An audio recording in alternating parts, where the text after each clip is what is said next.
With basketball back in full swing, a non-conference match took place at Andrew High School on December 3rd, where the Argonauts entered the ring. After taking an early lead, the Thunderbolts began the trail as the Argonauts capitalized on violations and fouls. They went up 19-16 going into the second. Sincere Westbrook initially missed his shot, but was able to clean up his rebound. The next score came from Javon King, who crashed towards the basket. Argo then fed the ball back to Westbrook, open on the arch. And then he made a long two on the other side, forcing Andrew to take a timeout. Unfortunately for Andrew, the timeout did not slow down the Argonauts, who continued to score. The Thunderbolts eventually started to lock down with 1:30 remaining. Senior Athan Berchos got the ball to the tall Ryan Didden, who slowly moved in. On the next drive, Berchos hawked the rock and pushed it towards Mason Moore. Scott Didden then flicked the ball to Ryan Didden, who was open just for a second to sink a three, closing the half. It was Argo 34-32. In the third, Argo was stopped by a great defensive presence from Andrew, who took a 48-39 lead, shifting the momentum.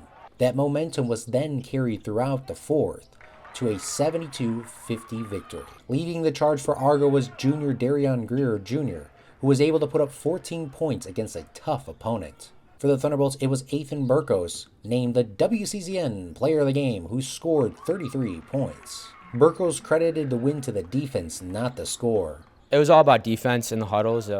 Defense, taking care of the ball and, rebounding. We weren't doing so well rebounding and playing defense in the first half, so we just emphasized our defense. Just improving my leadership skills. I had to take on a bigger role as a leader this year.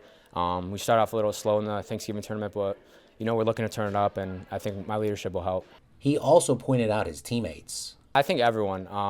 Ryan had some nice post touches. Scott drove the lane pretty well. Mason started getting rebounds. Malk, brought the ball pretty well for us. So everyone contributed in a good way today. Second-year head coach Justin Stirn spoke highly of Berchos' performance. I've been with him since he was a freshman. I coached him as on the sophomore team as a freshman guard, and you saw early on that he was just a kid that kind of had a little bit of that it factor.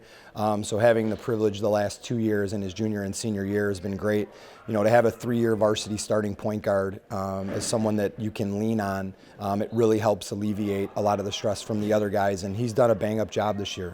We've talked about leadership in the offseason, and he's really taken a massive step forward, so I'm proud of him for that. Coach also discussed his team being young and the start of the season. We've emphasized early on defensively. It's going to take 5 guys working together. We're really young, so a lot of guys are just playing some of their first major varsity minutes this year. So only 5 games into the season, I can't really complain. We've played 5 games in a matter of 9 days. We got another one tomorrow. So for a young team to play that many games in a short amount of time span, you're going to have ups and downs. And I tell the kids all the time, success is not always linear. It's how do you fight through that adversity when it comes at you. Andrew will travel to Lincoln Way East on December 4th to play their first conference game. I'm Claude Martinez reporting for Will Cook County News.